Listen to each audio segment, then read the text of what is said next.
안녕하세요 여러분. 오늘은 파이 네트워크의 최근 상황에 대해 흥미로운 분석을 함께 나눠보려고 합니다. 자, 그럼 파이코인에 지금 무슨 일이 일어나고 있을까요?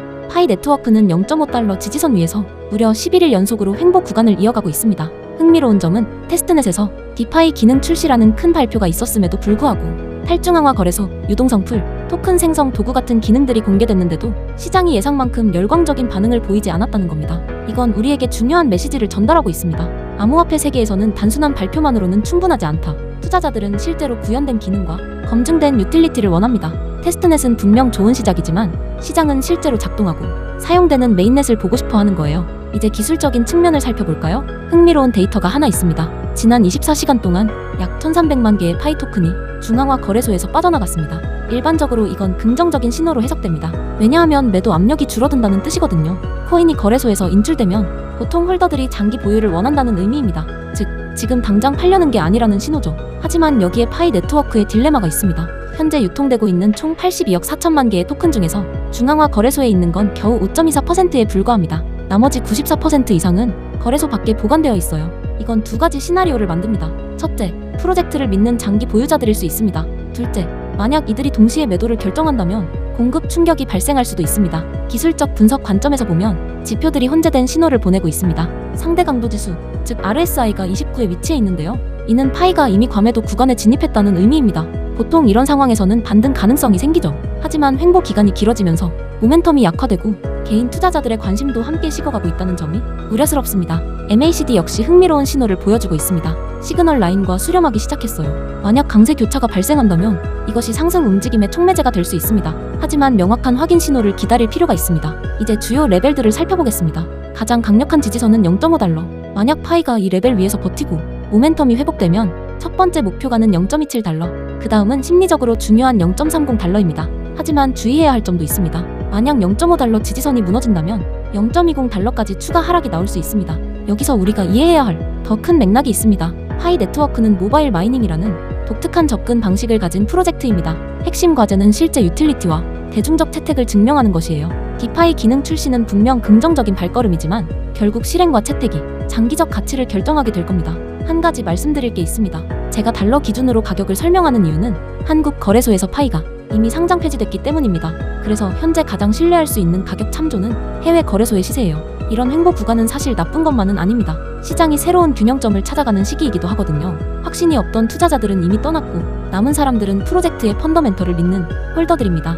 이제 중요한 질문은 이겁니다. 파이 네트워크의 펀더멘털이 다음 성장 단계를 이끌 만큼 충분히 강한가? 결론적으로 파이 네트워크는 지금 중요한 기로에 서 있습니다. 기술적으로는 지지선이 유지되고 모멘텀이 회복된다면 반등 가능성이 있어요. 하지만 펀더멘털 측면에서는 단순한 발표 이상을 보여줄 필요가 있습니다. 디파이 기능의 실제 구현, 증가하는 채택률, 실생활 사용 사례들, 이 세 가지가 시장 심리를 바꾸는 핵심 열쇠가 될 겁니다. 진입과 청산 전략은 여기서 설명하지 않겠습니다. 너무 길어지고 여러분과 저희 소중한 시간을 많이 빼앗게 되니까요. 하지만 이 영상을 끝까지 시청해주시면 마지막에 제가 개인적으로 이런 기회들을 어떻게 분석하는지 이해하는 데 도움이 될 핵심 정보를 공유하겠습니다. 사람들이 잘 주목하지 않는 지표들, 그리고 그것들을 어떻게 결합해 더 정보에 입각한 트레이딩 결정을 내리는지 알려드릴 겁니다. 끝까지 함께해주세요. 이 정보가 여러분의 트레이딩 접근 방식을 완전히 바꿔놓을 수도 있을 겁니다. 그리고 하나 더, 파이 네트워크에 대한 중요한 정보가 있습니다. 지금 약세 상황 때문에 많은 분들이 회의적입니다. 하지만 바로 이런 시기야말로 펀더멘털을 이해할 기회입니다. 현재 파이 네트워크는 토큰 언락으로 매도 압력을 받고 있습니다. 하지만 이건 대형 프로젝트들이 메이저 론칭 후에 겪는 전형적인 패턴입니다. 중요한 건 지금의 하락이 아닙니다.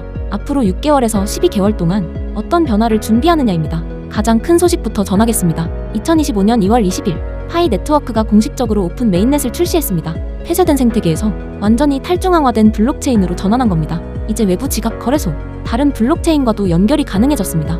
2026년의 가장 큰 촉매는 바이낸스 상장 가능성입니다. 바이낸스는 2025년 2월에 커뮤니티 투표를 진행했습니다. 20만 명 이상의 투표자 중 88%가 파이 네트워크 상장을 지지했습니다. 이건 명확한 수요 신호입니다. 바이낸스 상장이 중요한 이유는 바이낸스가 세계 최대 거래소로서 파이의 유동성과 기관 투자 접근성을 크게 확대시킬 수 있기 때문입니다. 상장된 토큰들은 대부분 거래량 급증과 가격 발견을 경험합니다. 파이 네트워크는 이미 1억 1천만 다운로드를 달성했습니다. 탄탄한 KYC 시스템으로 신뢰도를 쌓았습니다. 일부 분석가들은 2026년 2분기나 3분기 안에 이뤄질 가능성이 높다고 봅니다. 또 하나의 촉매는 생태계 확장입니다. 2025년 파이 해커톤을 시작으로 게임, 디파이, 이커머스, 소셜 플랫폼 등 수천 개의 프로젝트가 합류했습니다. 파이는 단순한 코인이 아니라 실제 경제를 구축하는 단계에 들어섰습니다.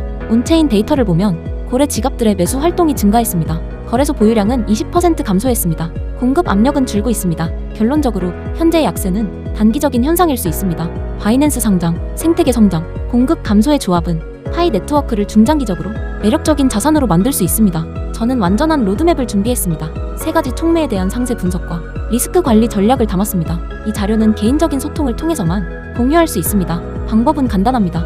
010-558-9639로 파이라고 문자 보내주세요. 그러면 완전한 로드맵을 받아보실 수 있고 타임라인 분석, 리스크 관리 전략, 시장 시나리오별 포지셔닝 전략이 담겨 있습니다. 암호화폐에서는 타이밍과 인내가 전부입니다. 파이 네트워크는 오픈 블록체인으로서의 여정을 이제 막 시작했습니다. 2026년 바이낸스 상장 가능성, 적극적인 생태계 구축, 그리고 사라지는 매도 압력의 조합은 인내시 믿는 투자자들에게 매력적인 기회가 될 것입니다. 지금의 약세는 펀더멘털을 이해하는 사람들에게 오히려 축복이 될 수 있습니다. 다른 데 없는 이 기회를 놓치지 마시고 저의 얘기가 도움되셨다면 구독, 좋아요도 꼭 눌러주세요. 시청해주셔서 감사합니다. 다음 영상에서 뵙겠습니다.